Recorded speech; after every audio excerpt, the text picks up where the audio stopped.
année, les céréales sont bien vertes, aussi bien les escourgeons que les froment. Cependant, localement, on peut observer quelques jaunissements, quelques zones dans les champs. Et contrairement à ce qu'on a observé l'année dernière avec la jaunisse nanisante de l'orge transmise par les pucerons, cette année les pucerons ont été bien contrôlés d'une part et puis ils sont morts avec le froid.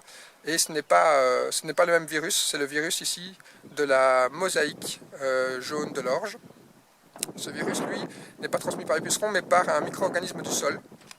Donc c'est un virus qui se trouve dans le sol, qui se déplace très peu et dont le seul déplacement possible est le travail du sol. Les symptômes que vous allez observer sur vos plantes dans les champs sont des stries chlorotiques, bien marquées sur les feuilles les plus jeunes. Ces symptômes rappelleront aux plus anciens la mosaïque de type 1 qui a été observée dans les années 80 dans nos terres et qui, à ce moment-là, a provoqué des pertes de rendement assez importantes.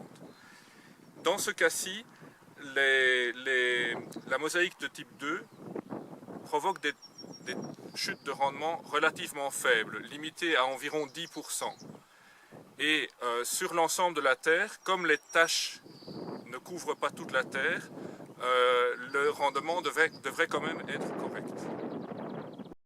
Au niveau de la lutte, il n'y a pas grand chose à faire pour cette année. La lutte chimique n'est pas efficace. Par contre, je vous invite à venir visiter vos champs dès que possible car les symptômes sont transitoires, à identifier et répertorier les zones fortement infestées. Et ceci pour deux raisons. D'une part, pour éviter de disséminer la maladie avec le travail du sol en passant d'un champ à un autre.